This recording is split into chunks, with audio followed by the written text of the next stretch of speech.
Over 1 million people signed the petition to get the last season of Game of Thrones remade with better writing, so I think it's safe to say that it was not universally loved. There are dozens, maybe even hundreds of videos on YouTube dedicated to dissecting exactly what went wrong with that series. What I wanted to do in this video is examine ways in which a big, sweeping show like that could get things entirely right, by contrasting the big mistakes in Game of Thrones with a series that, to my mind, has a perfect ending.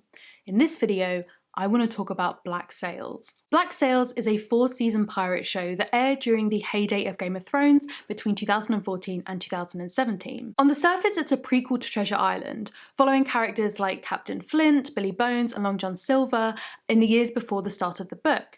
But it also fleshes out its cast of characters with a roster of real pirates from history, including Jack Rackham, Anne Bonny, and Charles Vane, as well as original characters that, amongst other things, ensure a lineup of female characters like Max, Eleanor, and Maddie in a show that could have justified not having them under the guise of, historical accuracy. Oh, and also, for the interest of the people who normally watch my channel, it's pretty damn queer. When you lay out the overarching narrative drives of Game of Thrones and Black Sails, you can see a lot of similarity between the two shows. They're both sweeping, epic historical dramas based at least partly on a book or book series. There is one central goal: get the Iron Throne, or get the Urca Gold. This goal is shaped by opposing sides and alliances of houses or crews. It has a backdrop of violence, politics, betrayal, slavery, bravery, loyalty, and limb loss. There is also an overarching threat that makes their internal squabbles look petty in comparison. Climate change, the White Walkers, and the British Empire. Now, this isn't necessarily an unusual narrative breakdown. There's probably a number of shows that you could fit into this pattern,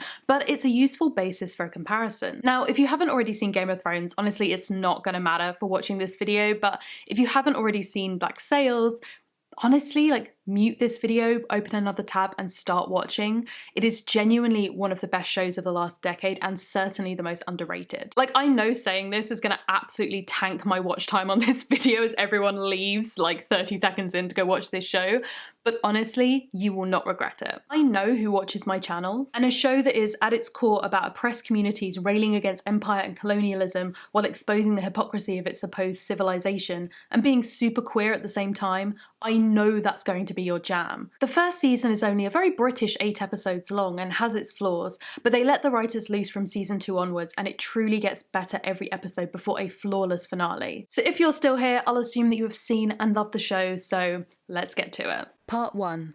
Key moments. One of the most frustrating things about the final season of Game of Thrones was the choice of what to show the audience and what not to. Key moments either didn't happen, were interrupted, or had their impact lessened because we never really saw the fallout of them afterwards. When Cersei destroys the Sept, for example, what that might mean for the citizens of Westeros is apparently of no consequence to the story. Is anyone angry at the destruction of one of the most important religious buildings, or the mass murder of a seemingly well-loved family amongst many, many others? Who can tell? Did anyone draw comparisons between Cersei's actions here and the actions of the Mad King, a key player in the setup to the current political turmoil? Nah. These impressive set pieces are an obvious opportunity to have an impact not just on the lead characters that are directly affected, but a ripple effect that digs into the political intrigue element that was so popular at the beginning of the show. But instead, plot points happen without lasting or even existing consequences for momentary theatrical satisfaction. No examples of this were more obvious or frustrating than the reveal of Jon's true parentage to the remaining Stark siblings. We had this big build up to it and then nothing. We didn't even hear the secret being said, let alone their immediate reactions to it, either for the wider political landscape and the throne, or for their very personal family involvement. What does this change about the memory of their principled father who lied to them their entire life about having an affair? This moment could have been a fascinating way to circle back to the very beginning of the show, to the Starks that were the main characters in that first season, to draw us back into their family dynamic even after we have expanded to all of these different characters and houses and lands. So, how could they have done it better? let's look at how Black Sails deals with similar storylines. The big backstory reveal conversation we're invested in Black Sails is Flint telling Silver about Thomas, the man he loved who died after Flint was forced to flee England when their relationship was discovered. It's a similar moment to Jon's parentage reveal in it is this big past or secret that when revealed could have lasting consequences going forwards. Rather than just skip over it, they actually cut back to the conversation over a full episode and a series of scene fragments, and ensure the conversation shows us something about Silver's character by way of his instinctual reaction. Silver's self-preservation from the start of the show kind of combines and contrasts and battles with his newfound loyalty and friendship with Flint. He doesn't care that Flint is gay, but he does care about the ways in which this news might affect their relationship going forwards. When this scene happens, we're kind of expecting it to go one of two ways, and really aren't necessarily sure which way Silver will fall down on. Either he will conform to the attitudes of the time and be uncomfortable or directly hostile towards Flint because of this reveal of his sexuality, or he just won't care at all, and it will be a moment of bonding for the two men. However, Black Sails manages to give us something down the middle that is specifically unique to Silver and Flint's characters. At the end of his tale, Flint says to Silver, "That was the day that on some level I knew that England was broken and that sooner or later a good man must resist it. You don't need to say anything. You asked me where I began and I felt that you were entitled to an answer, to the truth." And then Silver replies, "I appreciate that and I am genuinely sorry, but you can see how this might be of particular and immediate concern for me. Before today, I knew of two people who had managed to truly know you, to gain your trust, to be your partner, and they both ended up dead while playing the role. Now you're telling me that there is a third member of this class, making it even less credible to characterise Mr. Gates and Mrs. Barlow's deaths as bad luck. It would seem that those closest to you meet their end not just during their relationship, but because of it.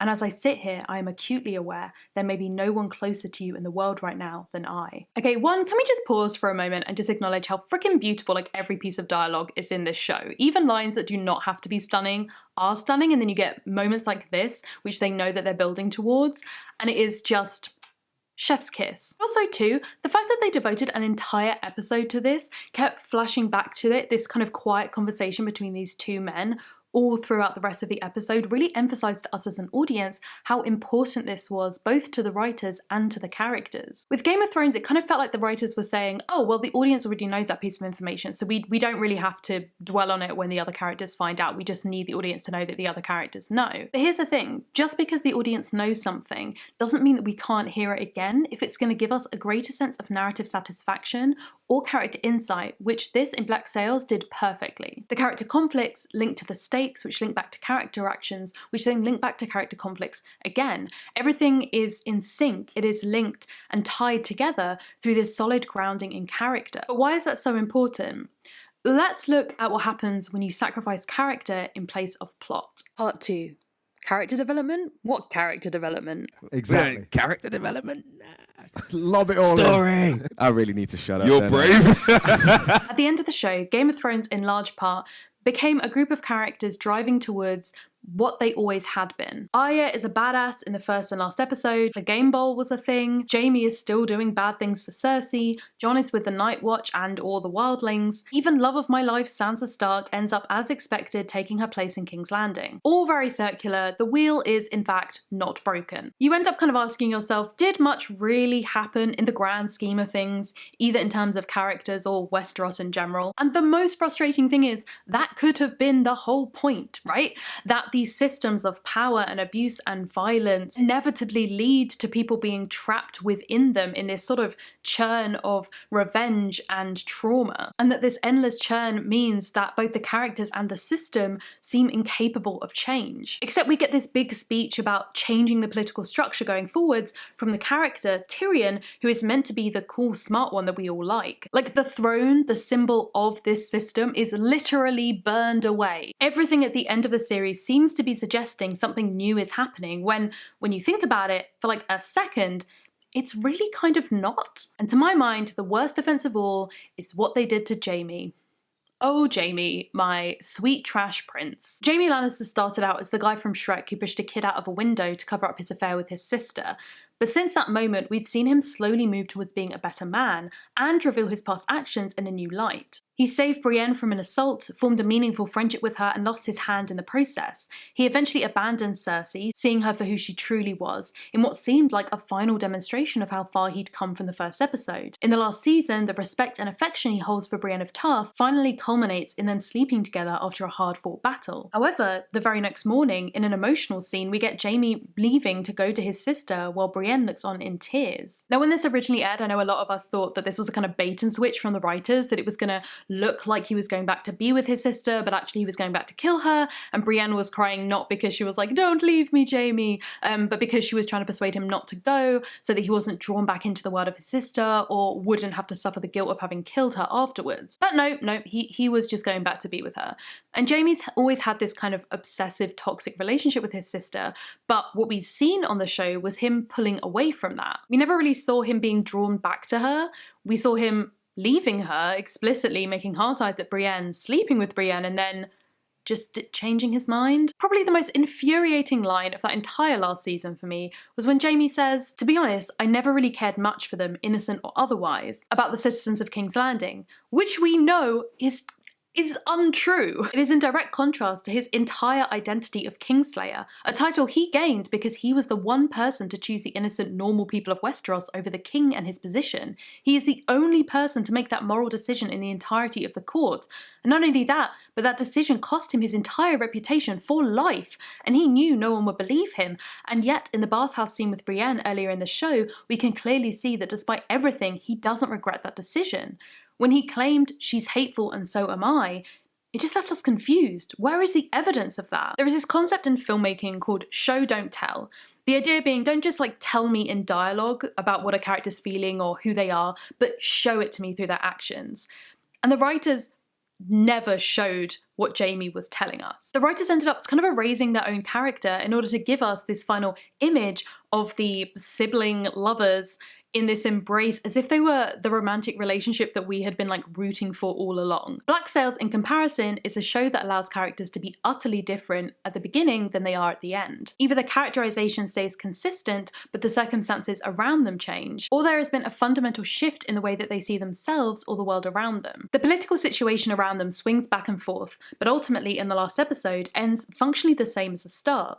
The British Empire still exists, but so do pirates. The Guthrie family is a financial powerhouse in Nassau, and men and women are still on the account there. This ability to give individuals meaningful and logically sound arcs, while also examining the potential futility of fighting against the systemic behemoth of civilization, is much more interesting than Game of Thrones, where so many characters stay functionally the same. And no character demonstrates this better in the show, especially in comparison to Jaime, than Jon Silver. Silver develops from a self-confessed coward, ready to literally and figuratively jump ship as soon as he can line his pockets, into a man who cares deeply about other people and is revered and feared as a pirate king. As actor Luke Arnold has said of the start of his character, the further away we can get from where we want him to be in the end, the more fun it is when he gets there. Silver develops into who he is at the end of the show, and by extension the villain that he is in Treasure Island, by becoming invested in other people. It's a fascinating and highly unusual antagonist arc that, instead of being the archetype of the remorseless, unfeeling sociopath,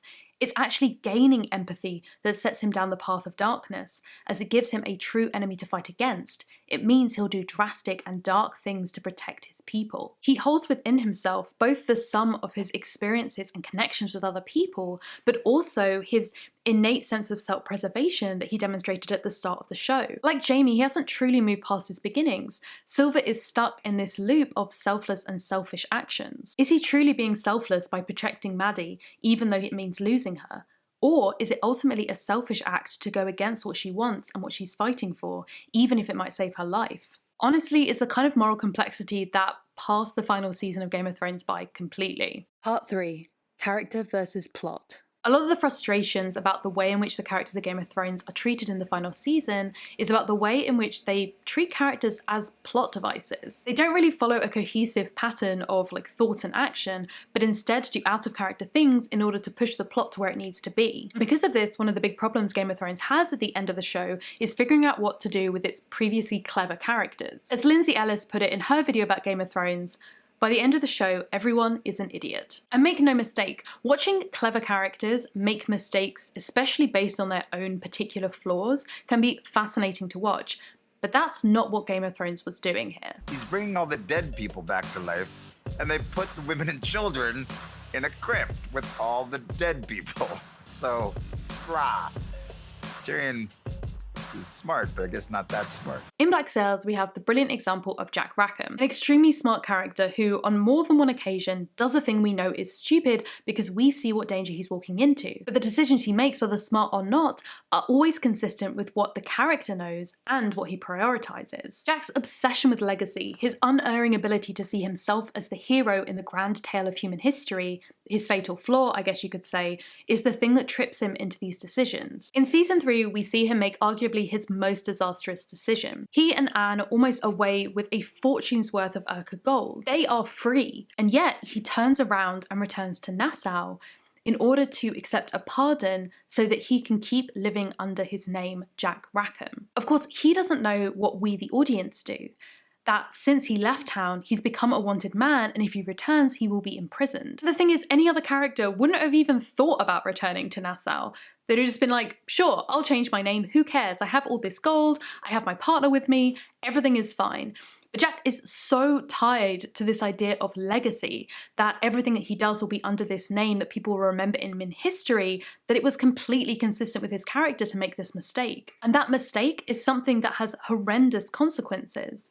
It is because of his return, ultimately, that his friend Charles Vane dies. And it's Charles Vane's death that motivates Jack for the rest of the seasons. Anne herself puts it pretty plainly, saying to Jack, "So we change our names for a bit, who gives a shit?" And Jack replies, inevitably and slightly apologetically, "I do. A little bit, I do. With everything I've lost in recent days, I can't afford to lose the name too, not when it is so easy to keep." We can see here, not just in his words, but also in his actions, how much that name means to him, that he values legacy alongside material riches in this world. This linked chain of action and consequence is what makes good stories so satisfying to us as an audience. Everything feels cohesive and tight and linked, everything makes sense. So what happens when those two things, character and plot, become disconnected? Part 4, the rushed conclusion. Cutting corners with characterization inevitably leads to a vicious cycle with rushed plot. If you try and stuff too much plot into a short season, then you end up having to unrealistically speed up character arcs. And then conversely, if you try and create character arcs which are too complex for a short season, you end up having to stuff more plot into that season to try and justify their actions. In the final season of Game of Thrones, plot lines that needed a bit more time to breathe were thrown in at breakneck speed. And one of the most notable examples of this is the King's Road. So travelling the King's Road in early seasons of Game of Thrones used to take sometimes half a season for some characters, sometimes even, I think, a full season.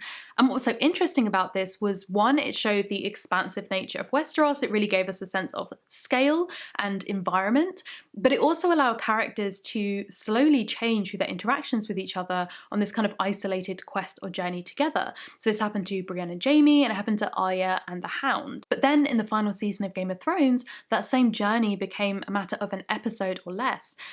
But as an audience, we still remember it taking longer. We still remember people changing on the road, having conversations, and so we're left thinking, well, what happened in the meantime?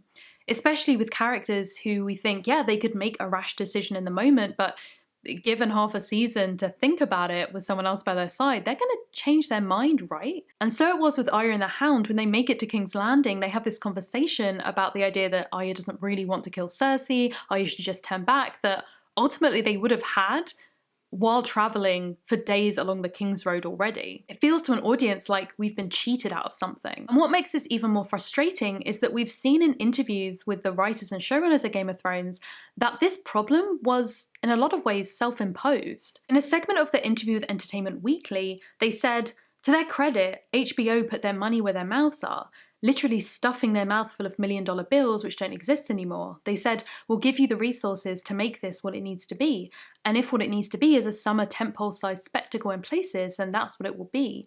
HBO would have been happy for the show to keep going, to have more episodes in the final season. The most obvious example of this, which actually compares really well to a similar plotline in Black Sails, It's the descent of Dany into villainy that ends with her decimating a city full of innocent civilians. Her development from self-styled liberator of the people to a tyrant capable of horrendous war crimes with no immediate provocation was so fast it felt impossible to believe, even to people who saw that arc coming eventually already. On the show, they kind of clumsily tried to give her a personal reason to have done this, with the death of one of her dragons and of Missandei, but those deaths didn't happen like in the moment right before she did it. It wasn't this kind of emotional catalyst, so it kind of fell flat. And then they also try to sort of like cover their bases by giving a whole, you know, the Targaryens are just crazy, it's inevitable, she's just like her dad, which also just felt lazy, to be honest. We could have had the story include Dany's actions from the finale, but have it felt less rushed by linking it to her previous successes, failures, and characterization as a leader, a tactical sacrifice, a cultural misunderstanding, or a decision around the greater good for her people. Black Sails, on the other hand, consistently creates justifiable reasons for its characters to do immoral things, including a similar destruction of a populated city and a ruthless crusade of murder in its aftermath. Charlestown is destroyed in a bid to rescue Captain Flint, and as a power play to ensure the local leaders of surrounding forts are too scared to oppose piracy. Black Sail's handling of this plot shows how it is entirely possible to have this kind of character development with characters that they also portray as sympathetic. You can understand the reasoning behind a character doing something abhorrent without condoning their actions. Flint has these elements of previously established violence, even towards other sympathetic characters, such as the death of Gates and, let's be real, the attempted murder of Billy Bones. So we know that violence is something he is absolutely capable of if he thinks that the ends justify the means. He also has a clear and understandable motivation for this particular escalation: the death of Miranda. He is then able to justify to himself the destruction of Charlestown and the subsequent execution of governors in the area. And although the ruthless killing of not just the men in power, but their families and children too, is objectively abhorrent, those episodes are steeped in the overwhelming guilt and grief Flint is feeling around Miranda, and we as an audience understand the practical reasoning behind spreading a reign of terror through the New World. At the end of Black Sails, all of the central characters have their own unique and complex feelings around the key themes of empire, freedom, and colonialism. They all have their own lines that they are or aren't willing to cross, and these are all based on their characterization, personalities, and experiences throughout the show. And the audience is constantly asked to acknowledge the grey within even their most beloved characters. It's a kind of moral complexity that, honestly, Game of Thrones wishes it could have pulled off. Part 5. The Known Ending. Although different sources report different levels of knowledge, it's generally accepted that the writers or showrunners had at least a blueprint of how the books are going to end, because the writer of the books, George R.R. Martin, hasn't actually finished writing them yet. Martin himself said of his upcoming books, I think the major points of the ending will be the things I told them, 5 or 6 years ago, but there may also be changes and there'll be a lot added. So the writers of Game of Thrones essentially had the problem of knowing where they needed their characters to end up, but having no idea how to get them there. And as we've just seen, Dany was the ultimate example of this. Like, it absolutely would have been possible to take Dany to that dark place, and it might even have been possible to do it in that few episodes. There's a lot of people online, gotta love Reddit, who have already suggested ways to do this, and a lot of them feel very narratively satisfying. This seemingly insurmountable challenge for Game of Thrones actually has an interesting parallel with Black Sails, where the writers already knew the endings for those characters who appeared in Treasure Island. So here's where we talk about something that I call pre-read texts.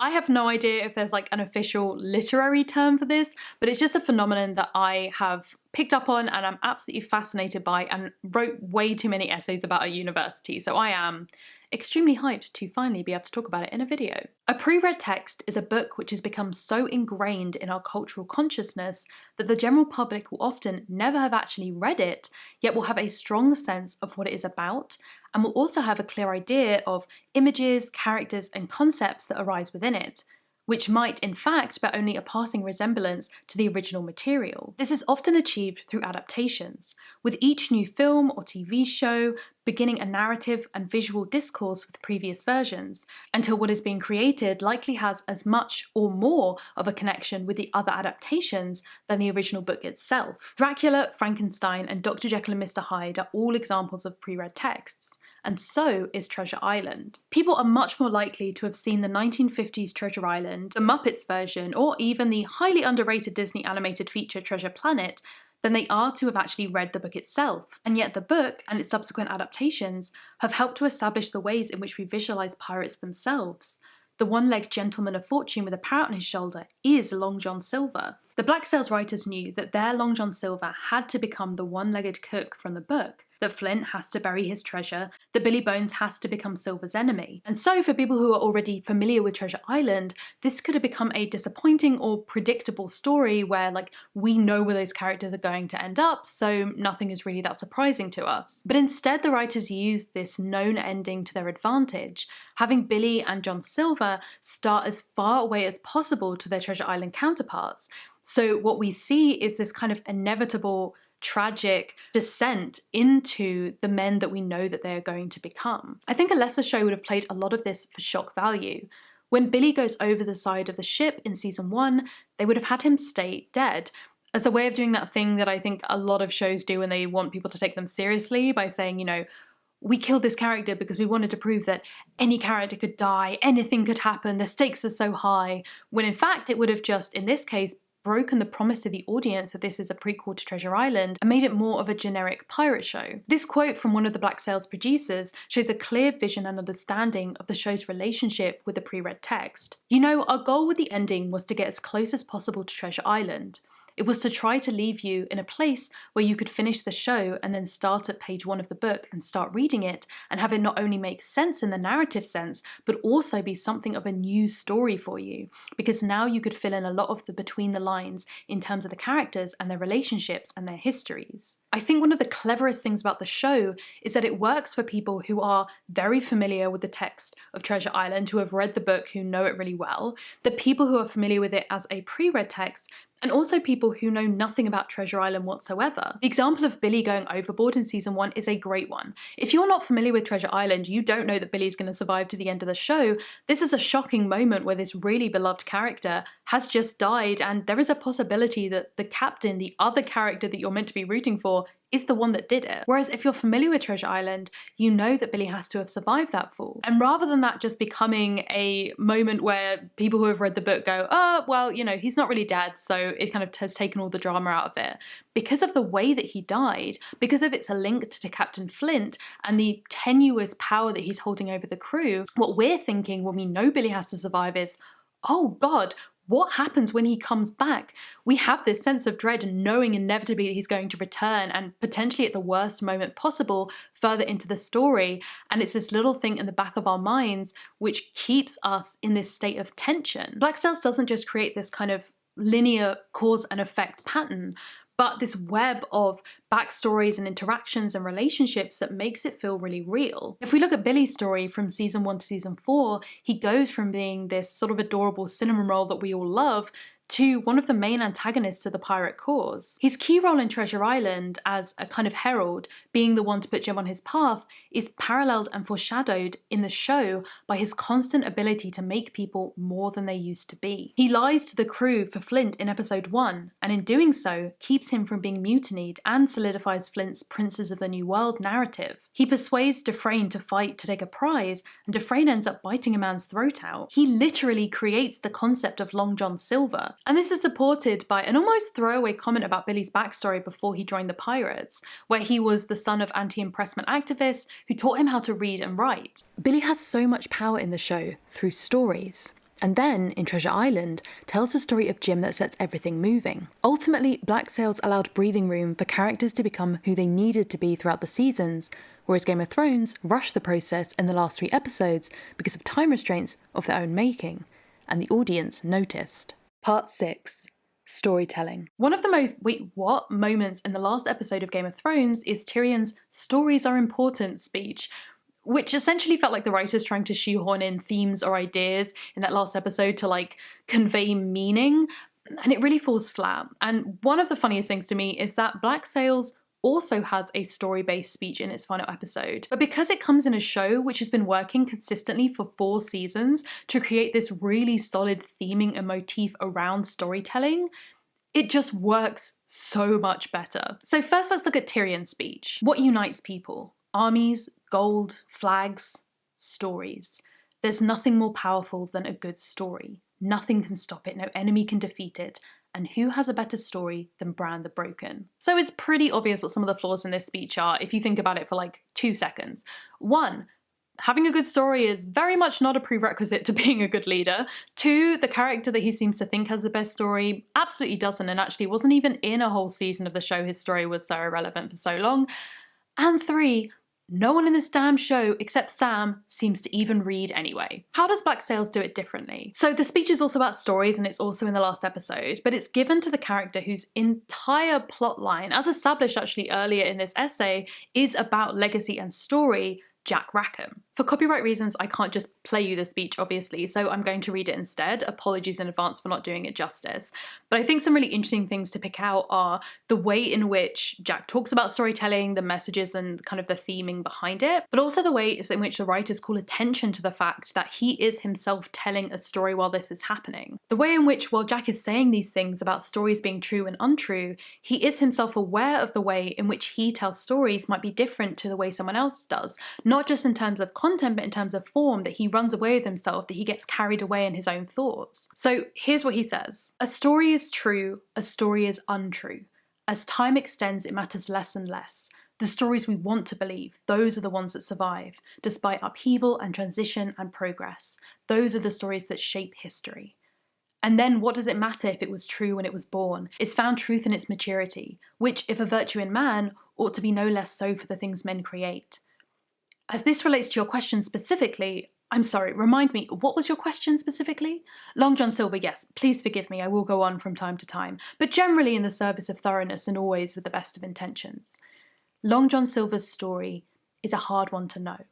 The men who believed most deeply in it were ultimately destroyed by it, and those who stood to benefit most from it were the most eager to leave it all behind, until all that remains of any of it are stories, bearing only a passing resemblance to the world the rest of us live in, a world we survived, a world that is no more.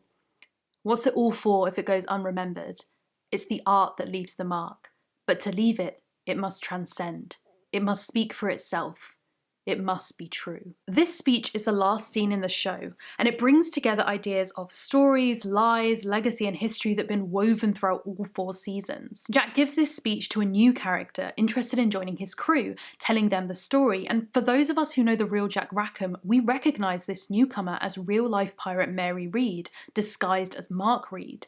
A character whose name is both true and untrue, a real legend and a fictional portrayal. The end of his speech, about art transcending, is spoken as he looks at his new flag, a flag which he's been designing throughout the whole show, a flag all of us know through our own familiarity with the history and myth of piracy, the Jolly Roger. A flag that was raised by pirates to create a story of fear in their victims, to encourage a smooth taking of cargo, even as it promised potential danger and bloodshed. Stories and lies and legacy and history. Yet again. The most obvious story created by characters on screen in Black Sails is that of Long John Silver, the embellished figurehead of the anti-empire movement. In the show, John Silver is a real man, a reluctant pirate and an amputee with a silver tongue. But Long John Silver is a carefully scripted threat to be read to the right people at the right time for maximum impact. And the development of this figurehead within the show shows that regardless of what Tyrion says in Game of Thrones, you don't just need a story to rule, you need deeds to back it up. Dufresne, for example, scoffs at Silver's threatening speech, saying, "Is that it? Surely there must be more. Surely if Captain Flint were truly alive, he can do better than to send a handful of men led by a half-man in the dead of night to deliver a threat as weak as this. A threat that amounts to what? Fear my name. Contented men have short memories, and they have little reason to fear the dark. Captain Flint's name is already half forgotten. As for you, I know enough of you to know that even whole you are unworthy of half the attention we paid you.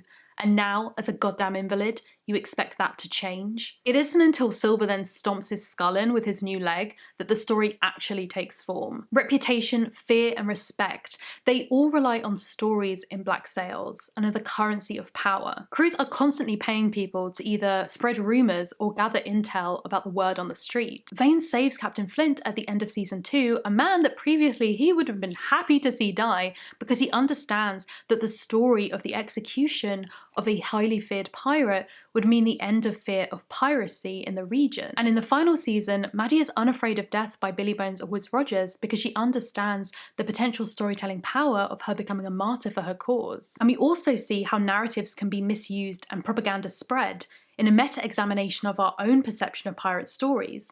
When Jack goes to America and sits in the library hearing a young woman recount false or incomplete horror stories the newspapers report about pirates, and Jack himself, she is recounting the kind of tales that we are familiar with from our own understanding of the past. I think one of the most interesting and varied explorations of storytelling within the show is Abigail Ash's narration in Season 2, Episode 8. Through this one episode, she allows us to see stories as a metaphor for illusion and truth, using the imagery of the theatre to reveal how everyone is playing their roles around her. Initially, she says, "My father told me about these men, about their natures, so I know that any appearance of civility from them is but a glimpse of the men they once were, a ghost that shows itself only while the darker things that now govern their souls lay dormant. Though I'm forced to wonder if this illusion is no accident at all, but theatre for my benefit, orchestrated by someone so awful even monsters such as these have no choice but to dance to the tune he plays for them. Which leads me to the one thought I find most frightening and most difficult to dismiss. What happens if that man decides the theatre no longer serves his purposes and he lets the monsters loose?" So we can see that at first she believes that the kindness afforded to her by these men is a trick, based on the accounts of them by her father. But then she comes to realise that, in fact, what she's been told by her father is its own constructed narrative for her benefit. All I knew were the stories I was told of monsters and valiant men sworn to slay them. But now that I've nearly traversed the ocean that separates new world from old, I fear that the stories I've heard may have clouded the truth more than clarified it.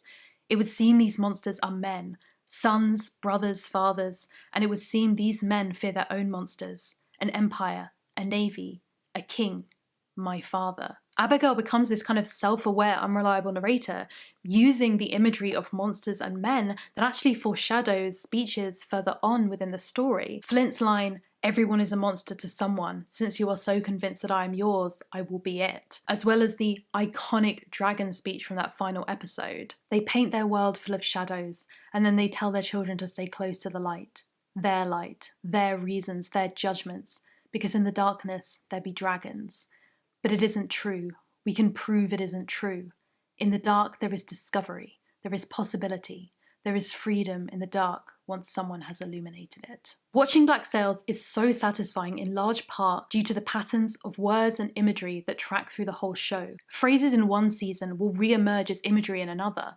Characters will each talk about freedom or light or darkness or power in ways that intersect and reveal new things about the speakers and the topics themselves. Black Sails is also in conversation with other works of art and literature, one of the most prominent being the Odyssey. At the very start of the first season, Flint talks about Odysseus. You get the sensation that when he talks about this long journey and finally returning home, that what he's really talking about is himself, the struggles he's had so far, and his wish to finally be at peace. The ghost tells him to pick up an oar and walk inland, and keep walking until somebody mistakes that oar for a shovel, for that would be the place that no man had ever been troubled by the sea, and that's where he'd finally find peace. In the end, that's all I want. What I found so interesting about that initial speech while rewatching is that while at first, yeah, that is what Flint wants, to let it all go, to kind of shake off this Flint persona and be James McGraw again, as he continues and as these tragedies pile upon him, he starts to get more invested in war, in a vengeance against England, about a revenge that will never stop. And it's this kind of obsession that is feared by characters around him, not just because of what the potential is for it to do, but also the way in which it's destroying him.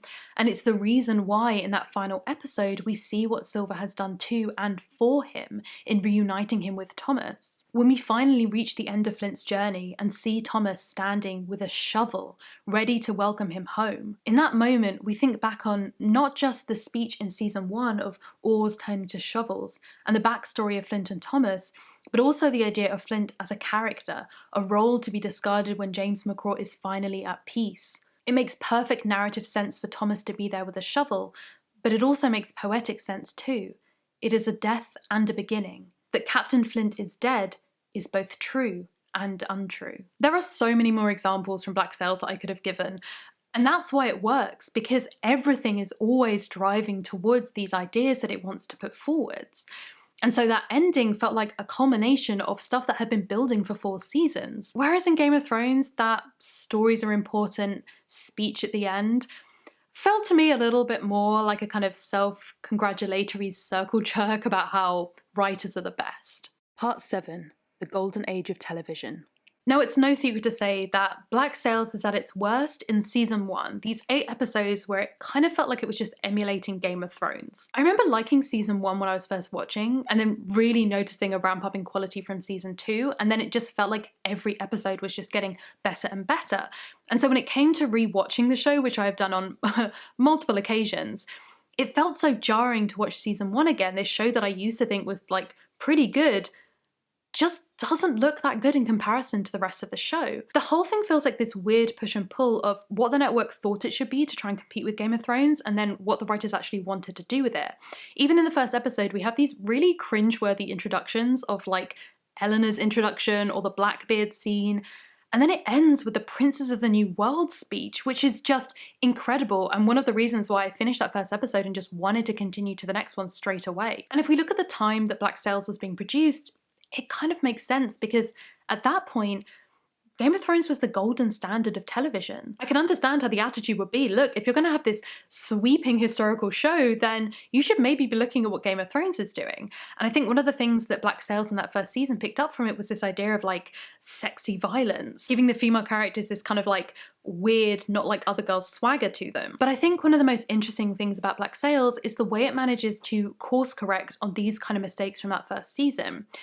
One of the most obvious storylines that lends itself to the influence of Game of Thrones is Max's assault storyline in season 1. The storyline itself all plays out over these 3 episodes. And at the end of it, the perpetrators are all dead and there are no more assault storylines for the whole of the show. Once we get to season 2, and it really gives a sense that the writers had a lot more control over their show, that was just something that they were clearly not interested in. And this is a kind of storyline that a lot of these shows pick up on, including Game of Thrones, which actually added a sexual assault storyline for Sansa Stark, which wasn't in the books. Whereas in Black Sails, not only is no one on the show ever sexually assaulted again, but actually all of the sex scenes from then on are initiated enthusiastically and with consent by women. And that's not to say that Black Sails pulls punches in terms of brutality, but instead of leaning into this kind of gross spectacle or dehumanizing aspects of it, Black Sails deals with the harsh realities of violence, like Anne's disfigurement or the keel hauling scene, rather than glorifying it. I know that people often defend sexual assault storylines in shows like this for like historical accuracy, even as they ignore other historically accurate things like, you know, women's body hair and dragons. And I think that ultimately subverting these sexist and genre expectations can lead to a better show. Part 8. Fan service. Let's talk about fan service. This is a concept that I think is a massive discussion right now within fandom communities.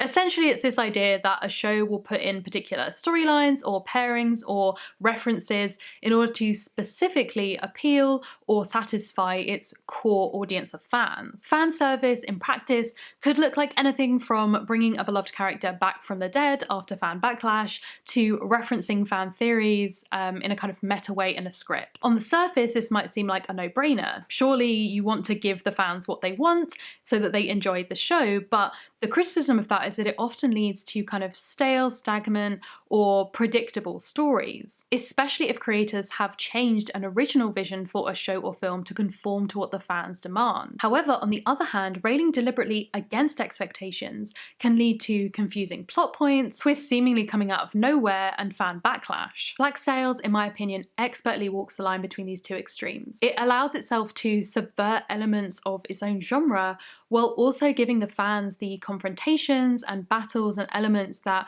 we are waiting for. It subverts what we might expect from a Michael Bay produced pirate show, but always feels cohesive and with purpose rather than something that's just happening to be edgy or different. One of the things I find really interesting is watching reaction videos to Black Sails on YouTube. There's like 4 or 5 channels that reacted to all of the different episodes of Black Sails, and what you see consistently from these people reacting genuinely and naturally to the show in the moment is that when these big reveals or subversions or twists happen, they aren't just reacting in a purely emotional way of like, whoa, what was that? Like, didn't see that coming. But there's always afterwards this moment of like, oh, of course. Oh, it makes sense now. It's not just a twist for this shock value or subverting expectations just to make you go, wait, what? It's always in service of the story and it always makes sense. One of the most exciting genre subversions for me in the show is its portrayal of queer people and its portrayal of black people. These are two identities which are often missed out of this kind of genre entirely under the guise of like historical accuracy, as if like the only people were like cis straight white men throughout history until like the 20th century or the 21st century, where we sort of popped up like, hey, we're here. But Black Sails doesn't just include these characters for set dressing or as supporting roles with no real impact. They are lead characters whose experiences of marginalisation are key to the entire show without taking away their agency. Because ultimately, in a show about breaking free from the confines of civilization, it would have been disingenuous to have all of these main characters be straight white men. The reveal in season 2 that Flint is gay, for example, initially had some negative reactions from a section of the audience who had been drawn in by the machismo promise of a raunchy and violent Michael Bay pirate show. But the reveal makes perfect sense. Every decision that Flint makes, every action that he takes, is in pursuit of the destruction of the empire that would take away his love and condemn him for it. If you rewatch season 1 with that knowledge from season 2, it just elevates the performances and the story even more. I have a huge amount of respect for the writers of Black Sails for the way in which they decided to reveal Flint's sexuality in season 2. I think it would have been really easy for them to have justified having it in season 1, especially towards the end, maybe having it in the final episode, a big cliffhanger, a big PR thing, people talking about it, more people watching the show, it being this thing where the story around the Michael Bay gay protagonist became more important than the actual story itself. They've talked in interviews on multiple occasions about being aware of that and not wanting to play into it, but they always knew that this was the case. They told Toby Stephens when he first got the role so that he would be able to have his performance in season 1 reflect that backstory, so that if you went back to watch season 1 after the reveal, you would see something new in it, and you absolutely do. Some of the stuff he says to Miranda is like 1,000 times more heartbreaking when you understand why he's saying them to her and the meaning behind them. Another great subversion of both female and queer relationships is Anne Bonny. The show allows this tough fighter lady to get a happy romantic ending, and a queer one at that. I can't help but compare Anne's ending in Black Sails to the endings of Arya and Sansa in Game of Thrones. For me, they had this weird sort of hashtag girlboss vibe, holding on to the idea that the ultimate win for women is rejecting romantic love in favour of power or freedom as if they're mutually exclusive, and implying wanting romantic love is a lesser goal. Arya and Gendry have long been a fan favourite potential future pairing, with their easy camaraderie and genuine care for each other.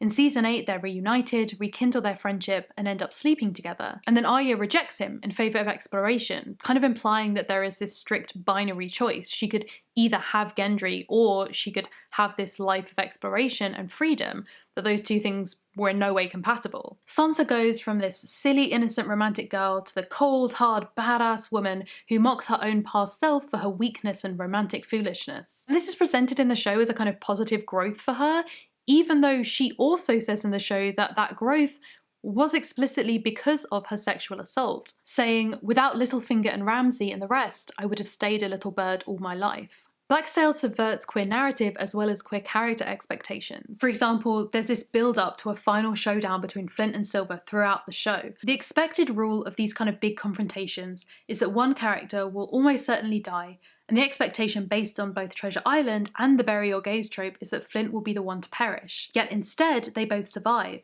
with Silver killing Captain Flint, the concept, and leaving James, the character, to continue without his destructive pirate persona. We get the fulfilled promise of an incredible fight sequence, plus the thrill of a twist and the satisfaction of an ending that fits each character. Part 9. Slavery. Criticisms of Game of Thrones slavery narratives are pretty well established by now, especially this white saviour image, the lack of meaningful narrative power or character development for the slaves themselves, and the ex-slave and last woman of colour alive on the show being killed to motivate war crimes. The show has a strange sense of cognitive dissonance where they have these terrible, brutal things happen every day in European crowded Westeros, and yet the narrative tells us that all of the eastern lands that Dany liberates are uniquely corrupt and savage and cruel before she comes over and civilizes them. Even though I think Game of Thrones thinks of itself as like being a good show because it's against slavery on the surface, it also feels very like pro-colonial at the same time. Black Sails, on the other hand, deals with slavery in a very different way. The majority white pirates don't come in as these saviors or civilized betters of the black characters. In fact, they appear as outsiders in the Maroons' own narrative. Eventually they become reluctant allies, but they begin as an inconvenience and they are never saviors. Maroons are a group of people based on the Maroon camps from real history who have been creating a life for themselves hidden mostly outside of colonial rule, but still tied to it through the need for supplies and to provide a safe passage for escaped slaves. And their views of their life there and what a future might potentially look like aren't a monolith. They have different, varied and changing opinions, with Maddie notably wanting to drive towards a more all-encompassing idea of what freedom could be through war or revolution. Black Sails' portrayal of slaves and slavery encompasses more than just the escaped slaves of the Maroon camps. It also looks at ex-slaves like Vane and Max. The show allows their past to inform their worldview and actions without languishing in the visual terror of it for the slavery-based torture bait that plays out in so many slave dramas. We also have the Nassau Slave Rebellion storyline, where the previously good and moral character of Billy, which we have been sympathising with this whole time, descends into villainy because of his us versus them attitude towards the slaves, being willing to sacrifice them for his people or the pirates. When we see the slaves rise up and escape, they gained their own freedom. And while the pirates scramble over the fall of Nassau, the strengthened Maroon camp shows us that these free pirates are only a portion of the full picture. When Flint comes to the Maroon Queen to try and persuade her to join the war, he talks of an alliance rather than them being his subjects or wanting to support him. In the exchange, she says, "Let's say that by some miracle we could dislodge the British from Nassau. I could not possibly hope to defend it with my numbers." Flint replies, "Your numbers. For every man in your camp there are thousands somewhere in the West Indies living under the same yoke, chained in fields, pressed on ships, sold into indenture. When they see a sitting governor protected by His Majesty's navy deposed by an alliance of pirates and slaves, how many consider joining that fight? How many thousands of men will flock to Nassau, join your ranks and help you defend it? What does a colonial power do when the men whose toil powers it lay down their shovels, take up swords and say no more? Bring down Nassau. Maybe you bring it all down."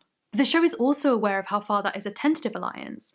Flint hasn't really cared about the people who are enslaved around Nassau until it became something that was useful to his cause. In season 3, Mr. Scott talks to Maddie about this delicate balance between these two communities. He says, "I worry that we have made a terrible mistake.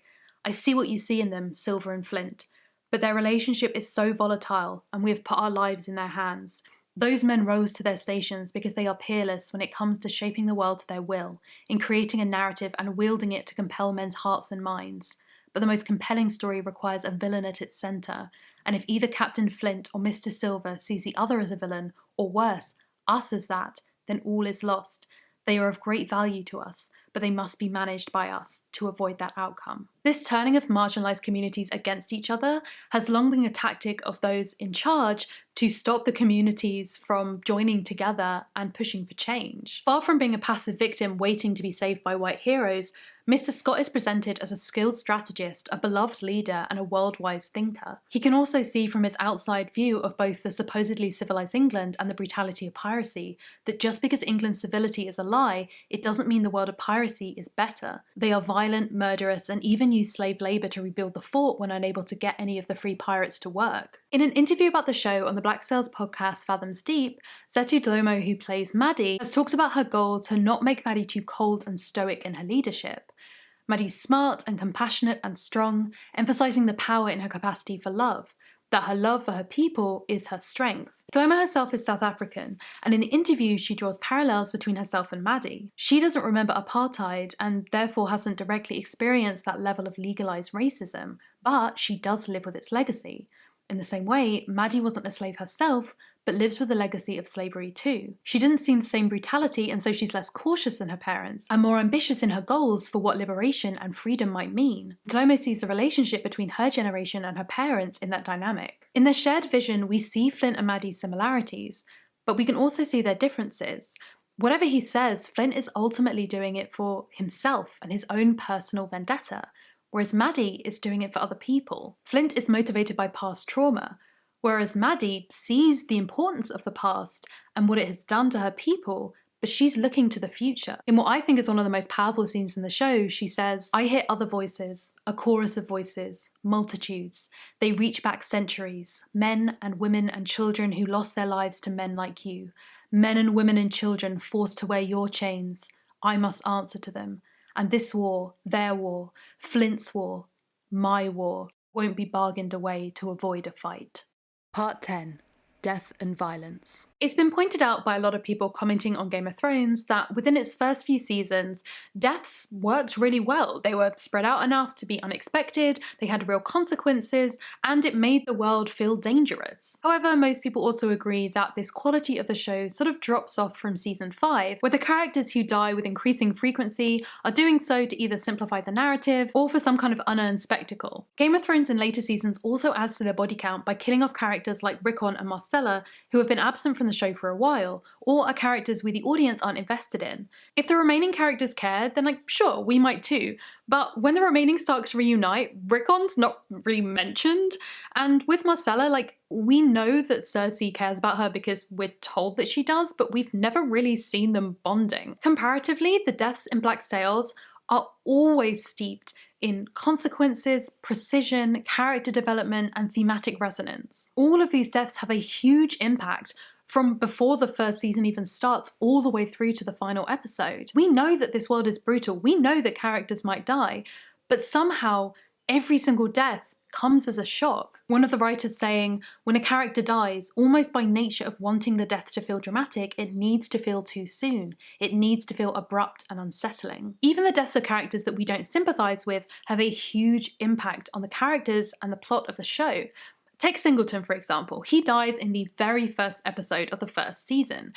And his death could have been a really easy way to tie up the mutiny plotline, but instead, the writers continue to show the consequences and aftermath of the death and the decisions around it, particularly for Billy, that run through to the end of the show, as well as acknowledging how the death of Singleton for some people in the crew might continue to be a problem that will plague Flint later on. And Singleton was just a minor character in a single episode.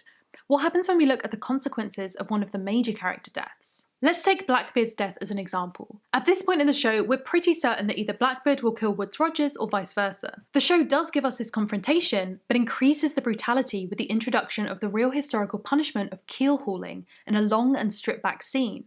This death does multiple things beyond simply being there for shock value. 1. The concept of the king is dead, long live the king. From a narrative standpoint, Blackbeard needed to die for Long John Silver to come into his true legacy. He was a marker of the old pirate regime and hung heavy over both the characters and the audience's minds when it came to powerful pirates. This is moving Silver towards the character we know him to be in Treasure Island. 2. Jack's legacy. Jack needed to start to think about an alternative vision of what his legacy was going to be. It couldn't be as the strong, brave, violent captain. He needed to be free of his obsession with proving himself to men he would never be. 3. Woodes Rogers. The audience needed to see the depravity Woodes Rogers was capable of to truly set him up as a villain of the final season amongst so many other morally complex characters. 4. Civilization. And finally, thematically, it ties in with the challenging of the concept of civilization.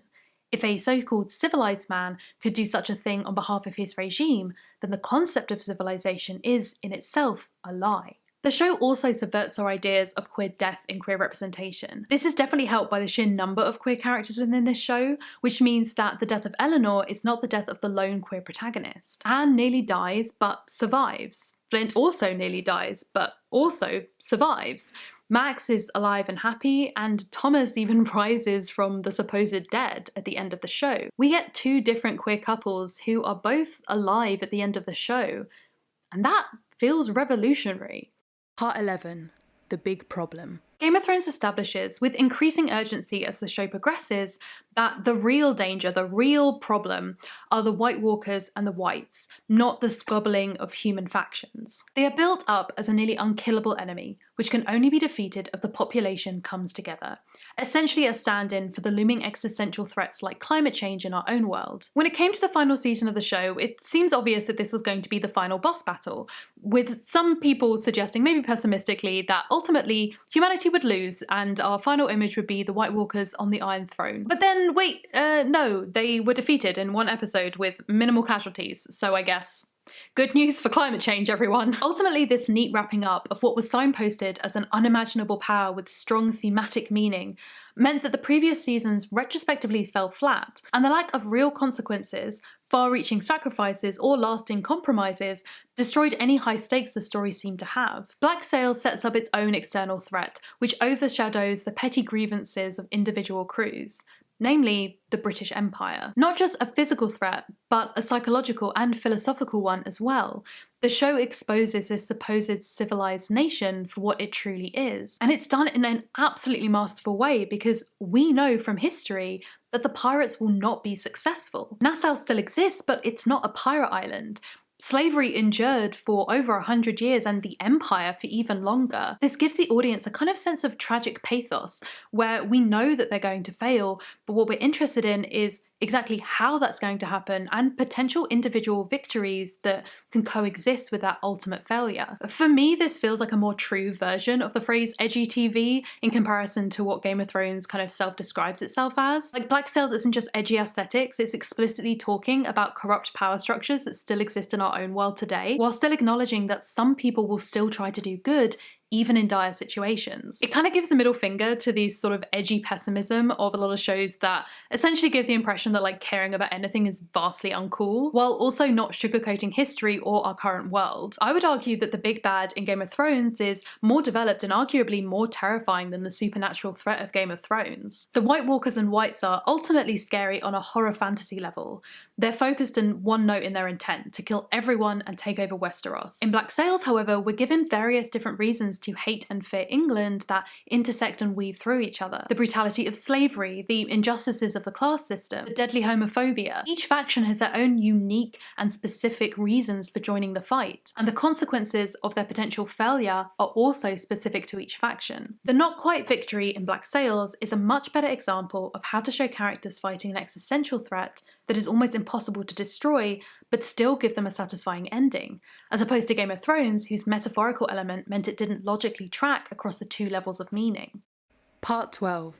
Breaking the Wheel. Perhaps then it will be more fair to compare the fight against England in Black Sails to the breaking the wheel concept in Game of Thrones. However, as I mentioned earlier, Game of Thrones' handling of the breaking the wheel conceit was, lacking to say the least. The character who had supported the breaking the wheel idea from the very start, Dany, quickly falls into a murderous dictatorship, and although the council meeting that is called to decide their new ruler is signposted as a progressive move away from monarchy, it ends with a noble family on the throne, characters laughing at the concept of democracy, and no real change to the wheel at all. The show sort of presents this scene as if it's like a conclusion, like, okay, and I guess this is sorted, but there's actually nothing to stop these characters doing exactly the same as they did before, like just killing whoever's on the throne and then putting themselves in their place. And like, that maintaining of the status quo could have been the point, but it wasn't, because they just essentially gave us what was happening at the beginning of the show, just with all of our favourites in those roles. In Black Sails, on the other hand, all of the characters have their own complex relationship with the wheel, or civilization as they call it, and they see freedom as the antithesis of this. Flint is looking to be free from moral persecution. Eleanor wants to be free from gendered roles and the powerlessness of financial and social instability. The pirate crews want to be free from a working class struggle that keeps them under the boot of the rich landowners. And the Maroons look towards freedom for slaves, and ultimately the end of slavery itself. Now, interestingly, both shows have a physical manifestation of the power of the wheel. In Game of Thrones, it's the Iron Throne, and in Black Sails, it's the Urca Gold. It is a thing that hangs over all the seasons, that multiple factions want for different reasons, that symbolises power in a real and abstract way, that can change hands like sand slipping between fingers. It is a tool to get the other things that characters ultimately want. In Game of Thrones, the physical throne is melted with dragonfire at the end of the show in a dramatic suggestion of revolutionary change, yet the symbolic promise of the end of the monarchy is undermined by the de facto monarchy established in the final episode. The Urca Gold, on the other hand, becomes much more than buried treasure throughout the show. As Jack Rackham explains, Charles Vane's sacrifice is in that box, along with my good name, along with her lost love, along with your late quartermaster's life. All the awful sacrifices made to assemble that box are now part of its contents, and those things are sacred things that I trust in no man's hands. Each character also views the gold in different ways. Jack has a clear understanding of it as a representation of the sacrifices they've made so far. To lose the gold would be to render those sacrifices pointless. Yet this desperation also betrays the fragility of a plan that revolves around gold that no one can keep in their possession for long. To a character like Max, who grew up as the bastard child of a slave owner, gold is not just money, and her wanting it is not a form of greed, but a way of creating some control in her life that has never had a safe and steady footing. Maddie, on the other hand, is fine with the Urka gold being given up, because she sees the bigger picture in the long-term goal to end slavery, saying that without gold it would be difficult, but since when did we expect this to be anything else? Those in the audience familiar with Treasure Island know that ultimately that gold is going to be lost to all of our characters, because in Treasure Island, Jim and Long John Silver must retrieve it. And so we are always aware of the inherent tragedy of all these characters grasping desperately towards it. Unlike Game of Thrones, it's never a battle to get to the top for the sake of power, or even to stop someone worse getting into power themselves. Flint and Silver in their final confrontation are not arguing who is going to be rich or powerful. They are locked in a battle of intersecting desires and fears that go beyond that, seeing the gold for what it really is, a tool for change. In the end, it's Max who provides an alternative to the gold, and the black and white simplicity of either keeping the status quo as it is, or trying to burn it all to the ground, as outside revolutionaries. As she points out to Jack, civilization has been winning that war for 10,000 years against men richer, braver, stronger, and smarter than you. How can you be so blind not to see that? You mustered a force stronger than you had any right to hope for. You hit the governor when he was at his weakest, and at what result? Eleanor is dead, Anne is nearly dead, and the governor is sitting in Nassau in my fucking chair, victorious. You cannot fight civilization from the outside in. Max is providing the alternative viewpoint that you don't have to completely break the wheel if you're able to be in the driver's seat of the car itself. Although on the surface this might seem like Max is simply assimilating into civilization, her outright rejection of the misogynistic and heteronormative ultimatum given by Madame Guthrie, the idea that she must marry a man to secure herself within society, shows us a middle ground that is possible as opposed to the extreme of Flint's war. Max's very existence as a queer black woman, no longer a slave, living a life with the woman she loves and being the real power in Nassau is a revolutionary act in itself. Part 13. The cast reactions. So the cast of Game of Thrones have said some less than enthusiastic things about that final season. It's been well documented over the internet. And are you happy with how things ended? Yes. She didn't say yes. You didn't say yes. Best season ever! But it wasn't until I watched Black Sails, and specifically interviews with the Black Sails cast, that I truly realised how hard actors could stand for their own show when it was this good. I mean, it's great to actually be in a show that comes to a coherent end. It's a proper full story. I would honestly not have time in this video to go through everything that these actors have said about the show and how much they enjoyed it and the scripts and the writers and how brilliant their co-stars were, but I have picked out some for you as I guess a kind of a positive antidote to the Game of Thrones cast reaction to their own show. Luke Arnold, who played Silver, has said, "Such a gift to be given insane material to sink ourselves into every week and a beautiful fan base to share it with. What a job." And I wouldn't usually talk up something I'm part of so emphatically, but the writers, directors, cast and crew around me blow my mind. Toby Stevens has said, "I'll never move on from Flint. Thank you, John Steinberg, for creating the greatest character that I will ever have the privilege to play." I think a lot of the cast are struggling being actors out in the world of film and TV after working on a show like Black Sails, because you do not get given dialogue like that hardly ever. It's too bad that this show isn't more mainstream popular. I'm hoping that in the future it will be, because I really do think it's one of the best shows on television, and so many people are missing it. Yes. It's like I want people to watch it. I'm so proud to be a part of it. And the writers were so incredible, because they told me at the beginning of this season that it was part of, that it was going to happen. And so I knew that I was going to get these beautiful storylines and these beautiful moments of reconciliation. And as the scripts came through, I was just blown away by how they were building to it. And it just felt so right that all of the things that I've been playing for for the past 3 seasons have been incorporated in such a subtle and brilliant way without throwing it in the audience face at all. To do those scenes with an actor like Toby Stevens every day is it doesn't get any better. I think there's that thing where, you do some stuff and you look back and go, God, I wish we'd known you know, how good this was when we were doing it. It was like, oh, we knew, you know, and I think everyone very early on, we understood that we were part of something special. And you can't not, when you're doing those kind of scenes, when you get like, no shows go like, hey, here's a 10-page two-hander that's just you and this incredible actor going toe-to-toe with each other, you know, in the last season. It's like we're getting that every episode. There's a real sense that making the show as good as it could be, making the characters as good as they could be based on these scripts was something that the entire cast unanimously dedicated themselves towards while filming this show. Pretty much all of them have guested, sometimes multiple times, on the unofficial Black Sails podcast Fathoms Deep. This is a podcast that did not, at the time of any kind of official link to the show, one of the actors just found it and then they all started listening to it, and now they go onto this show not just to talk about fun anecdotes and behind the scenes like you would expect from actors talking about a show they were on, but really intense discussions about the minutiae of the thematic resonance of particular elements within the show itself. There is so much to dig into that these actors are still finding new things about this show that they themselves loved and dedicated themselves to. The actor who plays Jack Rackham wrote a whole damn prequel graphic novel about how Anne and Jack met. Ultimately, I think Black Sails succeeded where Game of Thrones failed because of its unerring dedication and love for its characters. It ensured that their backstories, motivations, actions and reactions were always at the centre of the story. By making the characters the focus, it ensured that it didn't matter that people knew how it ended. Instead, it became much more about a group of complicated, flawed, real, literally in some cases, people and their fight to live how they want to live under a system that is still very much in place today. Game of Thrones sort of started this way.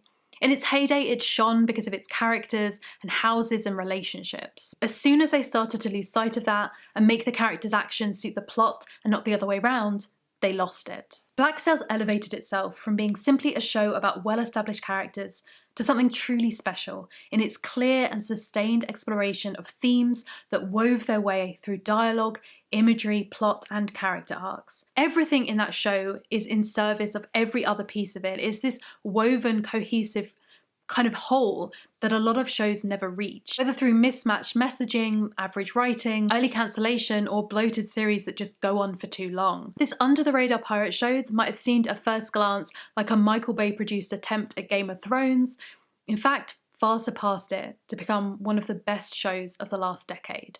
If you would like to help support me make these videos in the future, I'm going to leave a link to my Patreon below, which actually has a new perk which is just added the other week, which is movie reactions. So if you're interested to see me react to various probably very queer movies, that is a new tier along with lots of other ones that I already have, so check that out if you're interested. I want to say a huge thank you to both Gemma from A Million Mad Musings on YouTube and also Rebecca Shoptor for their amazing work helping to script edit this absolute beast of a video, as well as Daphne from the Fathoms Deep podcast, who has just been the best sounding board for ideas around Black Sails and whose DMs are just entirely full of me gushing about this show and all of the disjointed ideas that made themselves into this script. And until I see you next time, bye.